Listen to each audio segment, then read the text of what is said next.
Rohan was always chasing happiness, but somehow it always felt just out of reach. Every morning he scrolled through social media, watching friends post their perfect lives, their vacations, their achievements, their laughter. And every night he lay in bed feeling smaller, emptier, as if happiness was a party he'd been invited to, but never allowed inside. At work, he looked at colleagues who seemed effortlessly content. They laughed. They celebrated small victories. They had relationships, hobbies, lives that seemed full. And Rohan, despite having a steady job, a decent apartment, and friends who cared, felt incomplete. He thought, maybe if I had what they have, I'd be happy too. So he tried. He tried to mimic what he saw in others' lives. He spent money he didn't have to go to the restaurants his friends went to. He tried dating people he wasn't truly attracted to, just because they made him feel a temporary sense of belonging. He joined clubs and events, smiling through conversations he didn't enjoy, all in the hope that happiness would finally find him. But every attempt left him hollow. Every borrowed smile, every forced excitement was like drinking salt water. The more he tried to drink, the thirstier he felt. One rainy evening, after a particularly lonely dinner alone at a busy cafe, Rohan felt the weight of it all. Watching couples laugh, groups of friends share stories, he finally whispered to himself, "Why can't I feel that? Why does happiness always belong to someone else?" The next day, exhausted and frustrated, he decided to take a walk in the nearby park. The rain had stopped, and the world was quiet, the kind of silence that makes you hear your own thoughts for the first time in months. He sat on a bench, his jacket damp, his shoes muddy, and just breathed. For a long time, he didn't try to think about happiness at all.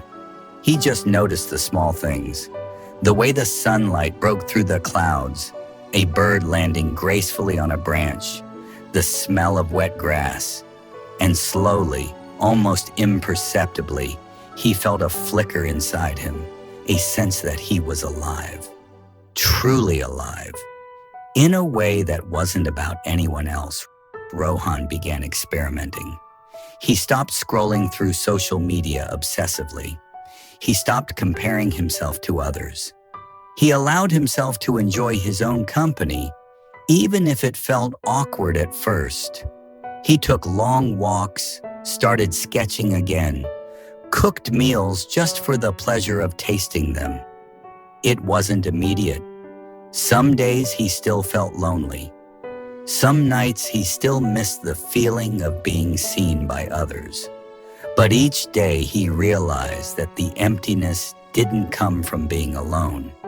It came from expecting others to fill a space that only he could fill himself.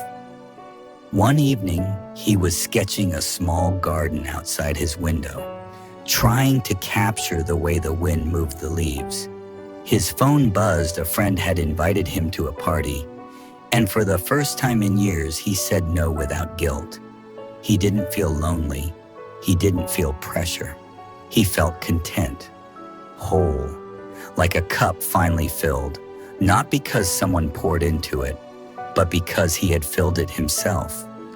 It was then Rohan understood something profound. Happiness isn't something you find in people, places, or things. It's not a destination, a relationship, or a moment captured in a photo. Happiness is a state of being. It is a choice.